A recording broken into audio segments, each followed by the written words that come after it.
Glad the roof is set, all the ceiling tiles are back in. So if everybody listened to Teresa a few minutes ago, I don't need to speak or anything, so she pretty much covered everything I was going to talk about in those two readings. I mean, that's what we're doing. I'm going to continue with the first four chapters of the Science of Mind by Ernest Holmes.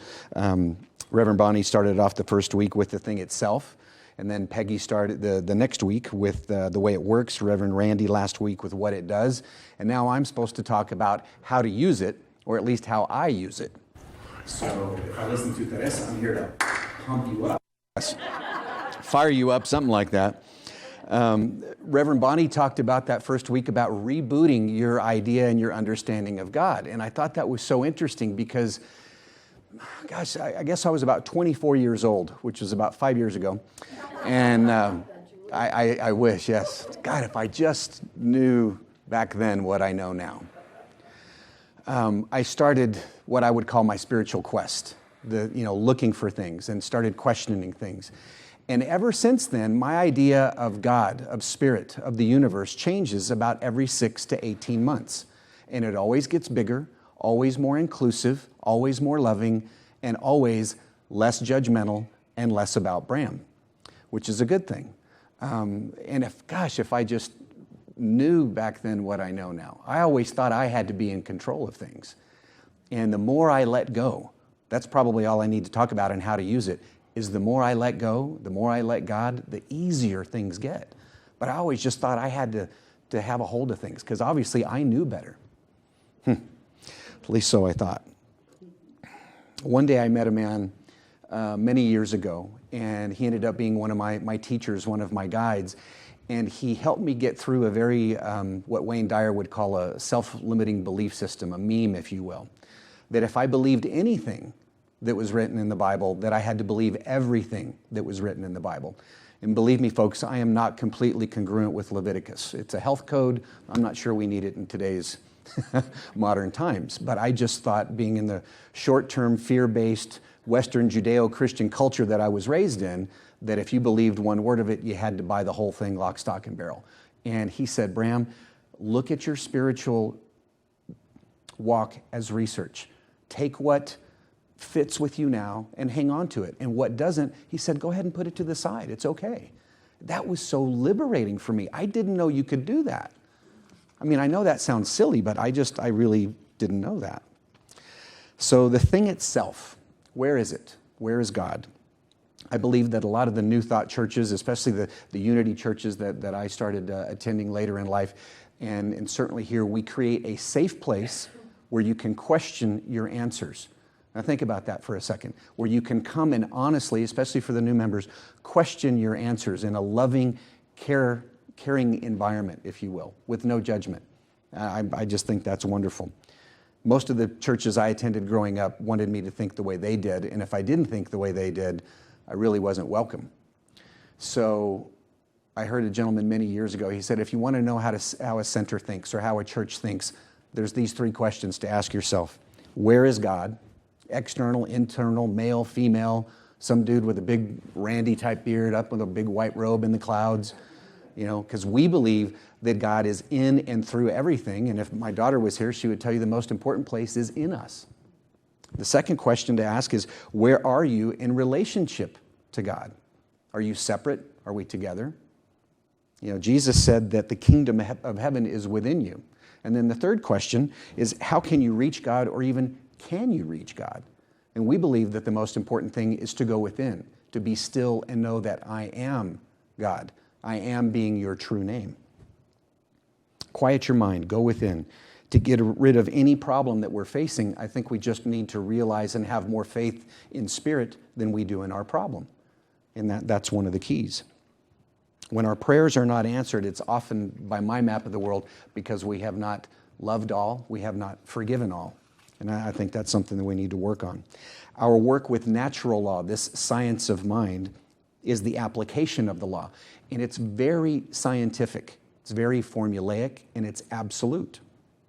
We just have to learn how to use it. Now, it's a very simple idea, but it's very difficult to do because we have this little thing called free will.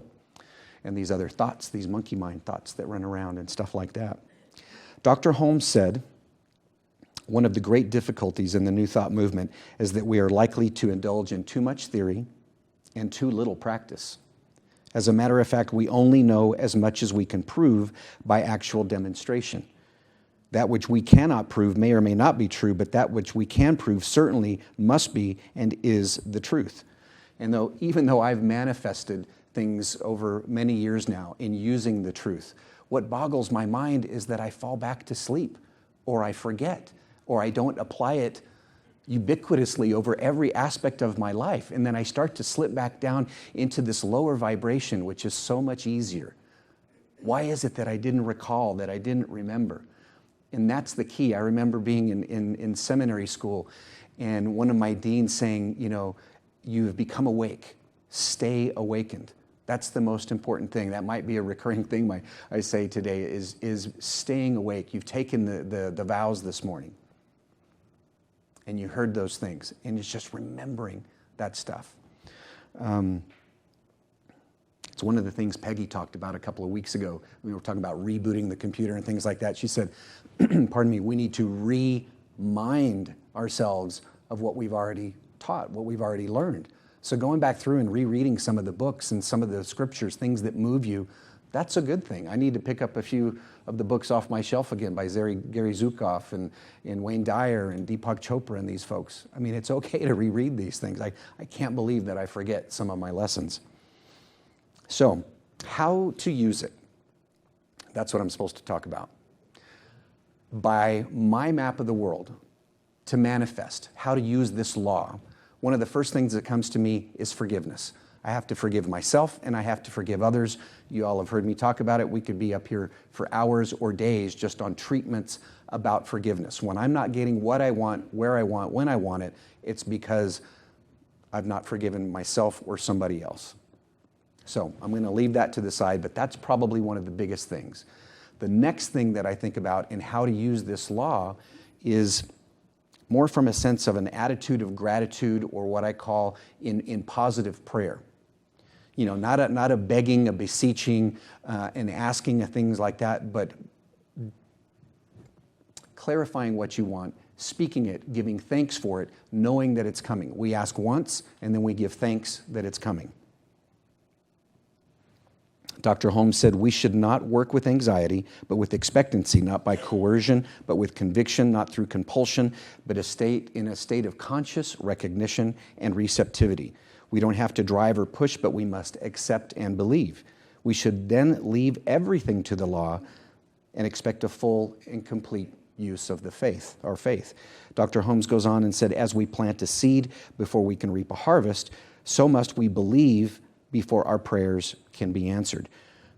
Prayer is not asking God to act upon us as we desire, but rather prayer changes us and allows the activity of God to express through us more fully, to bring forth our heart's desire. So to manifest something we don't currently have, we have to change our consciousness. Or as Paul said in Romans, be ye transformed by the renewing of your mind. One of you said, maybe it was Reverend Bonnie, maybe Teresa, change your mind, change your life, change your thoughts. I mean, that's what it's about. That is so simple and so difficult to do in practice. Whenever somebody asked Jesus to do something, the first thing he would say, mainly to heal people, was, do you believe? And Chris Chenoweth always taught me that do you believe, translated in today's language, is can you accept the good that you're asking for? Do you believe this? Can you accept it? Because God must respond to a changed mind. It's the law. Prayer does not change God in any way. Prayer changes us. So we're going to forgive. We're going to do right prayer. And then probably the biggest thing, the hardest thing, absolutely the hardest thing, elimination of contradictory thoughts, the negative thoughts. So that's the fun one. Quote Dr. Holmes again, he says, perfect belief is the beginning and the end of all good mental work. The mental attitude of the practitioner is one of denial toward every false condition that opposes the principle of life as one of absolute perfection. God's world is perfect, and this is the principle we have to demonstrate. So complaining about anything just holds us in the place of refusing to allow all this good that we're after. asking for. Justifying anything holds you in the place of not allowing what you want. Blaming for anything holds you in the place of not allowing everything that you've been asking for. Feeling guilty, feeling angry, it doesn't matter. It's a refusal to allow in the desires of our heart and what we want to experience. In other words, you can't get to where you want to be by pushing up against what you don't want. It never works. I'll give you some great examples. War on drugs, war on terror. I can't believe we're back in the presidential cycle again. All these politicians, they're going to fight for this and they're going to fight for that. Believe me, folks, they all get it wrong. So figure out how you're going to vote on your own. But they all get it wrong when it comes to the use of the language and the spiritual, metaphysical application of law. What you resist will persist. So find the one that you like the best and vote for her or him. But I'm done. Can't tell you who I'm going to vote for, but I haven't decided yet. That's a scary thing. Just haven't decided yet. So what we resist will persist. Focus on only thinking about what we want to create more of. See what you want, hear what you want, feel what you want, imagine what you want. Dr. Holmes says, change your consciousness and the false condition will disappear. Conditions are not entities, we are entities. Cannot that which is conscious cast out which has no consciousness? The practice of the science of mind calls for a positive understanding of the spirit of truth. It calls for a positive mental attitude. And then Dr. Holmes quotes Psalms 19:7, the law of the Lord is perfect. So each day we want to take a few minutes to go within and see ourselves in joy, feel ourselves in joy, basking in joy. Happiness is transient. Happiness, this feels good, this tastes good. Joy is a longer state. It's a state of mind as well. Imagine only joy ahead in your life, and the universe will align everything, all people and circumstances, to bring this joy to us. So now I'm going to go, we're trying to get away from the negative thoughts. Now I want to pay attention to the words. And this is something that Larry and I have a good history with. I have a master's degree in neuro-linguistic programming. I heard about this kind of stuff years ago before my spiritual practice started to come together. And it was paying attention to the words. Now, it's real simple, and it's our first thing that we do, as we said, hey, don't fall. But maybe a better way to say that is be steady, pay attention, be safe. You'll never, ever, ever hear me tell my kids, be careful or watch out. I mean, I try to put everything in the positive. So really what it comes down to, how I use it, how I use the law, it's taken a long time to retrain my thought process. The words that I use, to put them in the positive and not the negative, because the mind does not know negation.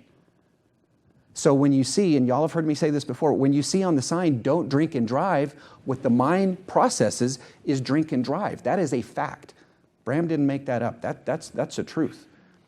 So we want to try to put things in the positive. And that takes work. That takes practice.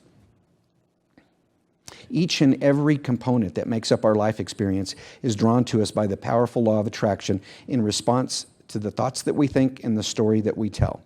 It's all happening because of the story that we tell. So everybody knows how I'm going to respond when you ask me, Bram, how you doing? I am. Absolutely. Bonnie didn't even ask me this morning. She just said, you're blessed. I said, thank you, I am. It used to be, my response was unbelievable, because you had no idea how unbelievably bad I thought it was or good it was. It just depended. And then I thought, you know what? I need my vibration at a higher level. I want to serve at a higher level, and I want to create at a higher level. So that's what I choose to respond all the time, that I am blessed, because no matter what I'm going through, I am blessed. So noticing how these things are working out for us is a very clear way of understanding which vibrational requests we're emanating, what we're sending out, because we always get the essence of what we're thinking about. Whether you're thinking about wanted things or unwanted things, that's what we're sending out of this antenna. The universe, as I mentioned a few minutes ago, the mind doesn't process negation, but the universe also doesn't know whether we're remembering something, whether we're observing something, or whether we're imagining something. And that's the beauty. That's one of the keys right there. The universe uses it as your point of attraction, so it doesn't matter. So from a very simplistic standpoint, that's why I don't watch local television. I was in the news business, in the television business. I don't watch local TV news. I mean, it's just a low vibration. Once you've seen how the sausage is made, folks, you don't eat that stuff anymore. Same thing with local news. Once you've seen how that stuff's put together, it's a low vibration. I pay attention to national stuff, world things. It's been 8 years since I've watched a local newscast. And now that I'm a roofer, I have 4 different apps on my phone to tell me the weather, because you don't want to get caught in bad weather. So I think that's important. I do pay attention to those things. So when you go to a family reunion, when you talk to folks after this out here, pay attention to the words. Pay attention to the stories. It's called the art of allowing. And that means reaching for the thought that feels best. And they say, well, Bram, I want to tell it like it is. Everybody expects me to tell it like it is. Well, tell it like it is if you like it like it is. And if you don't like it like it is, tell a different story. Tell it how you want it to be. Now, I'm not asking you all to lie, because I'm on camera here, and this is going to be on YouTube, but fake it till you make it. Tell a different story. Rephrase your communication, the words that you use. Tell it like you want it to be until it feels like you want it to be. And when it feels like you want it to be, it'll be like you want it to be. That's the art of allowing. That's telling a different story. So I was given permission to tell you all a true story that started with a different story. To continue a thing that I do, it seems like every time I speak, is to pick on Edie. She's just an easy target. So she just informed me that she is basically at this point cancer-free. Which is fantastic. And doing it the natural way. And the biggest way is getting her mind right. Because we co-create. And as much as that really is that's a tough thing to come to terms with, we are co-creators in our life. Don't wish cancer, diabetes, anything, Alzheimer's on anyone. And yet we're here either from a genetic standpoint to learn these things, from a soul standpoint to learn these things, and we get to choose how we respond. It's not what happens, it's how we respond.